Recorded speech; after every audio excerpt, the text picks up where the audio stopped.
మిత్రులారా, మీ అందరికీ తెలుసు ఇప్పుడు నామినేట్ ఎమ్మెల్సీ పదవులు వస్తున్నాయి. నాకు నామినేట్ ఎమ్మెల్సీ పదవి కావాలని మహేష్ కుమార్ గౌడ్కు కూడా దరఖాస్తు చేసుకున్నా, పిసిసి అధ్యక్షుల వారికి. అదేవిధంగా రాష్ట్ర ముఖ్యమంత్రికి కూడా దరఖాస్తు చేసుకున్నా, కలిసి ఇవ్వడం జరిగింది. కేరళకి ఇన్ఛార్జిగా వచ్చిన విష్ణునాథ్ కూడా కలిసి నేను నా వినతి పత్రం ఇచ్చిన. విశ్వనాథ్ అనే మద్రాస్ నుంచి వచ్చిన ఇన్ఛార్జ్ కూడా కలిసి నా వినతి పత్రం అతనికి కూడా ఇచ్చిన. రోహిత్ రెడ్డి కాంగ్రెస్ అధ్యక్షుల వారు, నగర కాంగ్రెస్ అధ్యక్షుల వారు, అతనికి కూడా ఇచ్చిన. ఇన్ఛార్జ్ అయిన పొన్నం ప్రభాకర్కు కలిసి అతనికి ఇచ్చిన. సోదరులారా, కాంగ్రెస్ పార్టీలో సుమారు 35 సంవత్సరాల నుంచి నేను కొనసాగుతున్నా.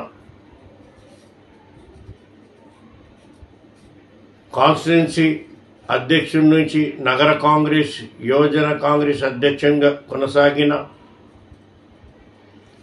సుమారు 9.5 సంవత్సరాలు హైదరాబాద్ యువజన కాంగ్రెస్ అధ్యక్షునిగా నేను కొనసాగిన.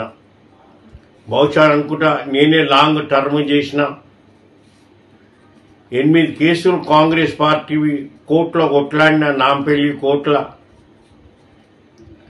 4 సార్లు జైలుకు కూడా పోవడం జరిగింది. తర్వాత రాష్ట్ర యువజన కాంగ్రెస్ ప్రధాన కార్యదర్శి అయ్యి 4 జిల్లాలకు ఇన్ఛార్జిగా కూడా కొనసాగిన. మీ అందరికీ తెలుసు, ఈ గత 10 సంవత్సరాల నుంచి బీఆర్ఎస్ పార్టీ అధికారంలో ఉన్నప్పుడు 10 సంవత్సరాల నుంచి బీఆర్ఎస్ బీజేపీలపై నా దాడులు కొనసాగుతూనే ఉన్నాయి, ఇంకా కొనసాగుతూనే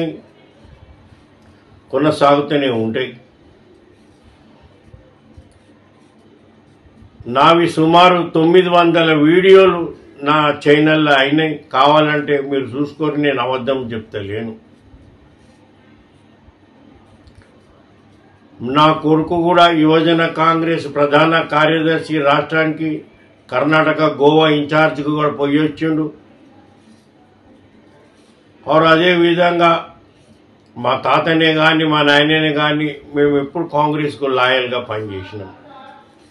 నేను ఇదంటే లేను, అర్హత లేని వాళ్ళకి ఆ పోస్టులు ఇచ్చారు, అర్హత లేని వాళ్ళకి ఇది ఇస్తారు, ఓడిపోయిన వాళ్ళకి కూడా ఇస్తారు, మనం మేమంతా ఎక్కడ పోవాలని కూడా నేను ఆ కొట్లాట పంచాలని నేను బోదలుచుకోలే.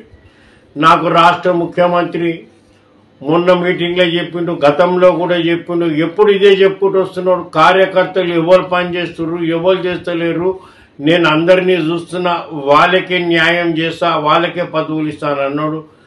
ఆయన అన్న మాట మీద నేను ఎదురు చూస్తున్నా. ఇంకా నాకు రాష్ట్ర ముఖ్యమంత్రి కానీ, మహేష్ కుమార్ గౌడే కానీ, పొన్నం ప్రభాకర్, రోహిత్ రెడ్డి వీళ్ళందరి మీద పూర్తి విశ్వాసం ఉంది.